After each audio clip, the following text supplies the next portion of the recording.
Hi guys, welcome back. It's Lisa. If you are new to the channel, welcome. I hope you will stick around and subscribe. Today I've got another super simple glam DIY for us. We're going to be making a crystal glam pedestal vase. And so what you're going to need some of these teardrop pendants from Efavormart. You'll also need some of these icy gems from Efavormart. Efavormart is an online retailer of event decor, event lighting, event supplies, and so much more.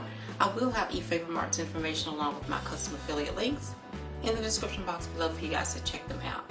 Now from Dollar Tree, you'll need a vase or a little bowl. I've got a fishbowl shape here, but you can really use whatever shape vase you like. And then you will need 1 or 2 packs. I'm probably going to use 2 packs of these round Tealight holders. If you can't find the round ones, use whatever size, whatever shape they have in stock will work. Now I'm going to be using hot glue to assemble this project, but if you'd like to make any components permanent, please use something like an E6000 or an epoxy bond, and that will help to make it permanent. These are the items that we'll need in order to complete this beautiful project. If I decide to use any additional items, I will list them in the description box below for you as well. So let's get started.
Okay, you guys, didn't this glam crystal pedestal vase turn out absolutely beautifully? This was so easy to make. And I have chosen to go a little bit simpler on the vase part of it, and the pedestal is pretty involved with the different layers of crystals, but you can certainly embellish this as much or as little as you'd like to. Let's go ahead and get started decorating with it. Well, there you have it, you guys. Another beautiful and super simple glam DIY. I hope you all will give this easy DIY a try. If you like these kinds of glam DIYs and glam videos, please be sure to share my videos with your friends. And if you are new to the channel, please subscribe and hit the notifications bell so that you don't miss any of the future uploads. Thank you all very much, and I will see you in the next video. Bye-bye.